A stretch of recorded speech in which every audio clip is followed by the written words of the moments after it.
اللہ تبارک و تعالیٰ اپنے پاک کلام میں ارشاد فرماتا ہے وما ارسلناک الا رحمۃ للعالمین، اور ہم نے آپ کو تمام جہانوں کے لیے رحمت بنا کر بھیجا۔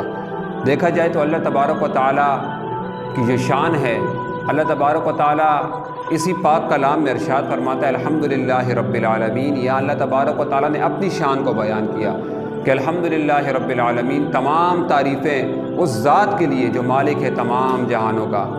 اور رحمت کون ہے؟ وما ارسلناک الا رحمۃ للعالمین، اے حبیب آپ تمام جہانوں کے لیے رحمت ہیں۔ اللہ تبارک و تعالیٰ کے پیارے حبیب جنات کے لیے، انسانوں کے لیے، جناب فرشتوں کے لیے، جناب حیوانات کے لیے، اللہ تبارک و تعالیٰ کے پیارے حبیب حتیٰ کہ کائنات کا ہر ایک ذرہ اللہ تبارک و تعالیٰ کے پیارے حبیب ان کے لیے رحمت ہیں۔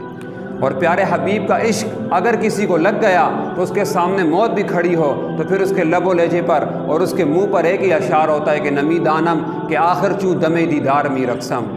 اور اللہ تبارک و تعالیٰ کے پیارے حبیب کی ذات ایسی ذات ہے کہ جس نے اس ذات سے محبت کی وہ دنیا میں بھی فلاح پایا اور آخرت میں بھی فلاح پایا۔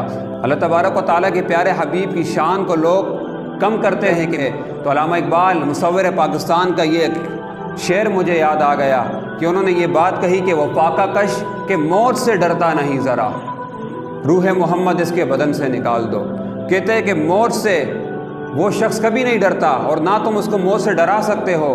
کب ڈرا سکتے ہو؟ روح محمد اس کے بدن سے نکال دو۔ جب تم ان کے بدن سے روح محمد کو نکالو گے تو پھر یہ غیروں کو بھی غلامی کریں گے، پھر جناب یہ پیارے حبیب کی شان کو بھی بیان نہ کریں گے، پیارے حبیب صلی اللہ علیہ وسلم کی نعتیں بھی نہیں پڑھیں گے۔ وجہ کیا ہوگی کہ وہ فاقہ کش کے موت سے ڈرتا نہیں ذرا، روح محمد اس کے بدن سے نکال دو۔ اور جب روح محمد ان کے بدن سے نکل گئی تو پھر یہ دنیا میں بھی رسوا ہو جائیں گے اور آخرت میں بھی رسوا ہو جائیں گے۔